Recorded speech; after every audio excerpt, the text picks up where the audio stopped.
Good evening and salutations, my Jade fans. Let's start off with Link and Brooklyn. I gotta sit there and say this is probably my second um best scene in this episode. Link is a true scumbag. Okay, you might try to sugarcoat it as, oh well, it's not HR, and I'm just sitting there showing them the ropes and this, that, and the third. But this guy is a true scumbag. Like if you look up scumbag in a dictionary, you're gonna see him. You are going to see his face. I always picture his face whenever I think of the word scumbag. I know I'm not the only one. But with that being said, he tells Brooklyn, if you want your, like, I'll give you your songs back. Because, before she was like, well, I'm just going to sit and expose you, and other women are going to come forward, and this, that, and the third. And, you know, with that being said, Link is like, all right, I'll give you your songs back. There's a catch. One, you keep your mouth shut. Two, you sing my praises. And with that caveat being that once she sings his praises and, she rebuttals anything that's negative towards him, if she ever went back on her word, she'll look like a traitor and also a sellout. She's outraged by it. And at first she's like, no, I'm not doing it. So Link is like, yo, listen, this is the best case scenario for everyone.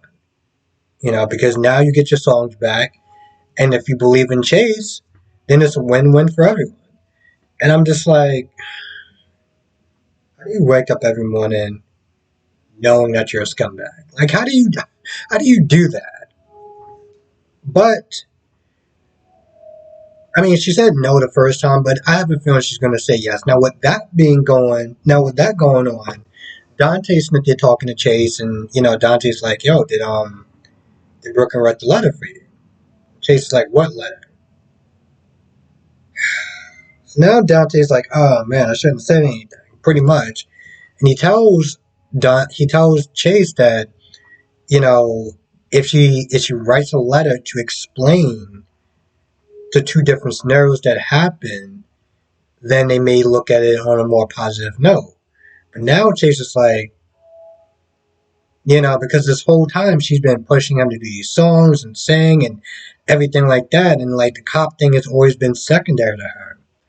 It's now Chase is they're looking at her like, well, what pretty much I've been saying this whole time, that she's selfish, she's toxic. And yeah, I get it. Chase shouldn't have hit those people, but he shouldn't have hit Valentini. He shouldn't have hit Link. That was his choice, not hers. But I'm like, bro, you're in a toxic situation. You need to get out of Dodge now. So now he's starting to look at her a little bit different. And Dodge is like, no, I didn't mean to sit there and cause any trouble. She's going to be really super busy with everything going on. Oh, by the way, it's supposed to be in 2 weeks. So, yeah, just a little bit of a timetable on that. So now Chase is like, well, I guess I'm just going to have to sit there and trust her to make sure that she does the right thing. Spoiler alert, she's not going to do the right thing. Just want to sit there and put that on the table right now. But he does come over there because the conversation seemed like it's getting intense, and Dante already left to do cop work. So he goes over there, he gets Brooklyn, and Brooklyn and Link kind of give each other that look. You can just tell that Brooklyn's going to sit there and will pretty much be a sellout and a traitor. Because she wants to get her song back. She wants to get her songs back. And she really wants Chase's career to pop off. So, all around, toxic. Just want to put that out there again in case anyone forgot. So, Carly confronts Nina about the whole brick thing. And it's really sad about that conversation. Not at one point does she own up to it. Not at one point does she own up to it. And of course, Carly was like, see, this is your problem. You run your mouth and bring up the whole Mike on Willow thing. And of course, Nina was like, "Oh, I just, I didn't want to, to be like in a broken home or whatever." I was like, Nina, don't do that. Don't try to use Wiley as an excuse for you trying to get back at Mike on Willow, because that's literally what she wanted to do. I mean, granted, she could sit there and try to use it as some sort of excuse, like, oh, well, I just want to make sure Wiley was okay. But in reality, we all know what she was trying to do.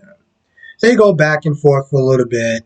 And at some point, I guess one of the waiters is walking, the waitress is walking by, and Carly picks up, I guess, like a little soup or something like that. And she looked like she's about to throw it right at Nina, like just dump it all over her. And that's what I was expecting. But, when Drew and Sonny got there, she decided not to do it and say, oh, I got too much respect for this place, this, that, and the third. So she just kind of, they both kind of just go to their separate corners with their separate men. The conversation between Sonny and Drew. Once again, he brings up the fact that, Drew, you're not a threat to me.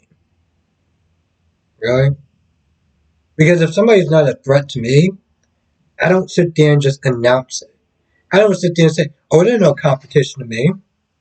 Because in reality, I'm just projecting my fears.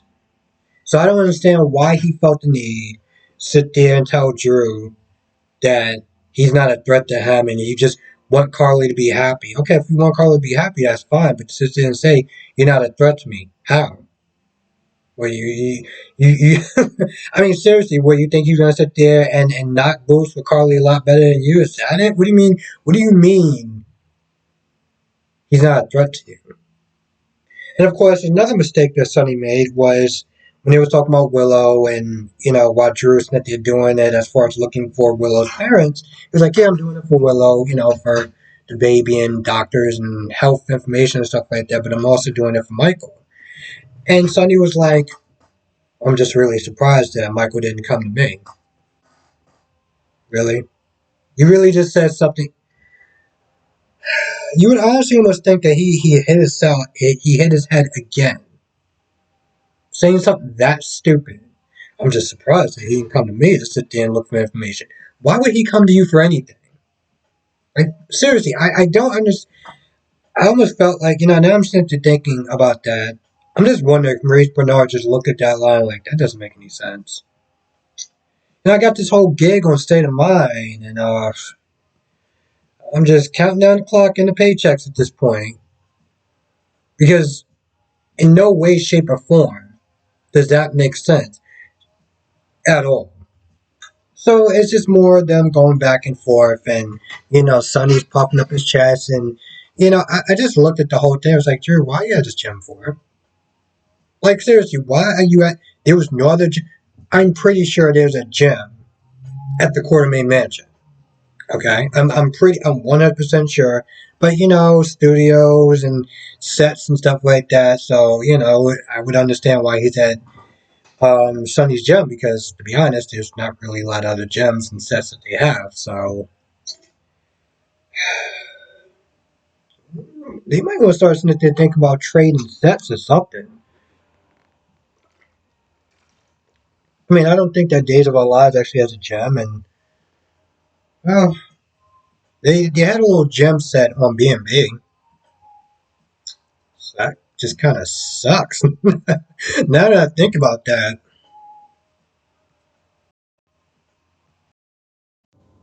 So I want to talk about the Robert, Holly, and Diane part.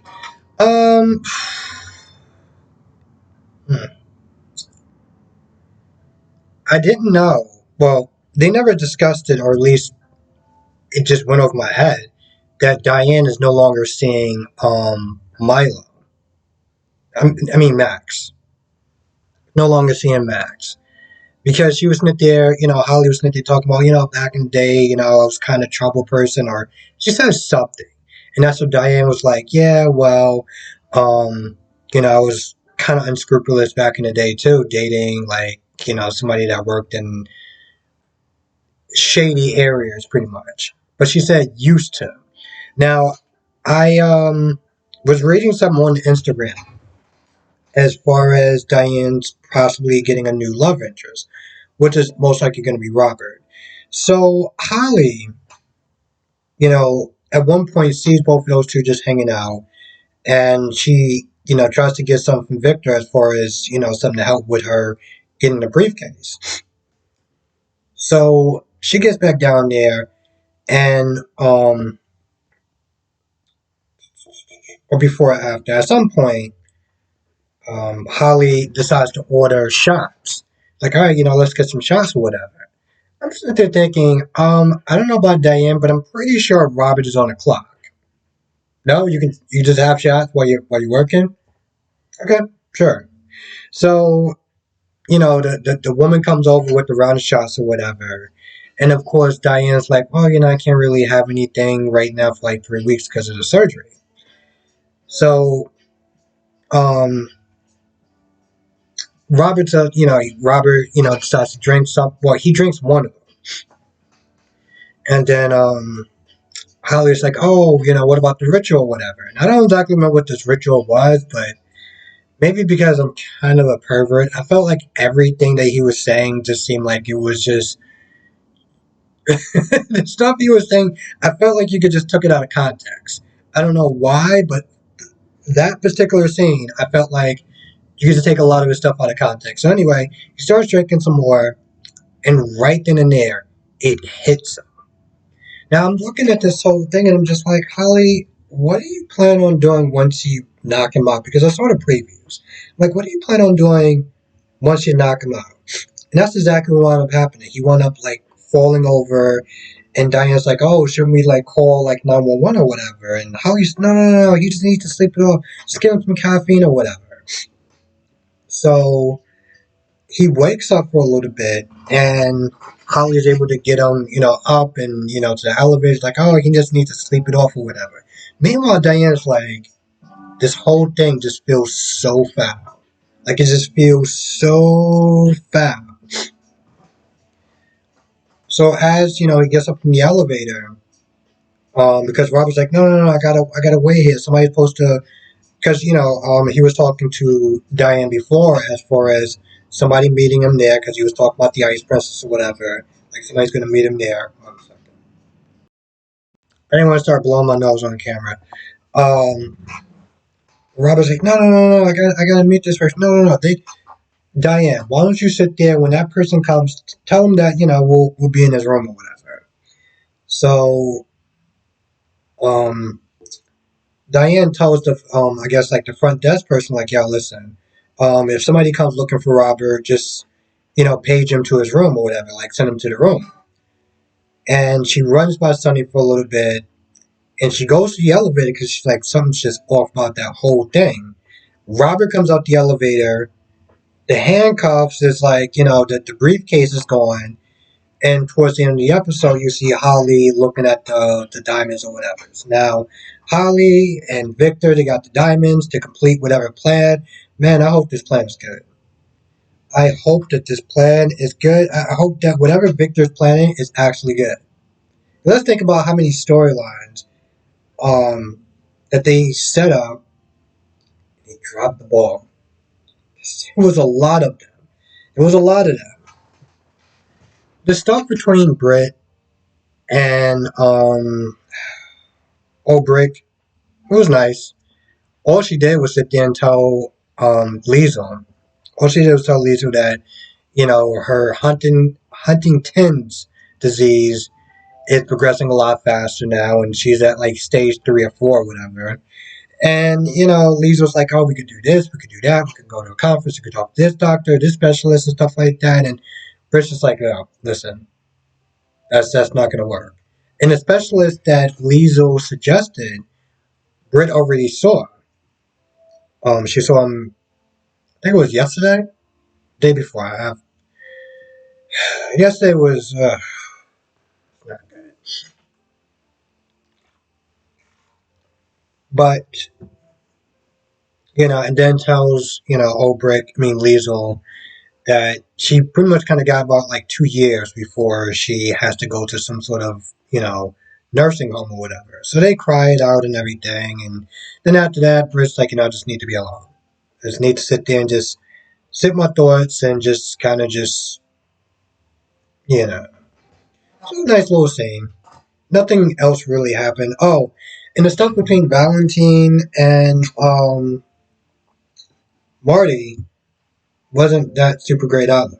I mean, it wasn't terrible, but, once again, Morrison did saying, oh, well, Anna did this, Anna did that, they got footage, this, that, and the third. And of course, we all know that Holly is using a mask because, heaven forbid, they actually do something that's practical, like use Alex, but whatever. Which again is another storyline that they dropped, but they dropped the ball on, but whatever. Towards the end, the only thing that I think really happened, um, which made me want some cake, but I'm cool with some ice cream, was that, Valentine was like, there was two shots.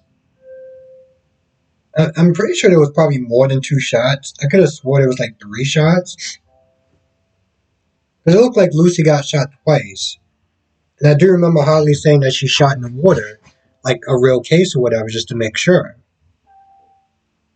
I don't know. Anyway, he has this whole theory. It's now he's like, Mark, we need to sit there and find some clues and stuff like that to, maybe see what really happened to Lucy. And so that happens. That's pretty much about it. Can't really think of anything else that happened, or at least the most important stuff, the most pertinent stuff that I talked about. I touched in some sort of way. So another thing that could be said out of context.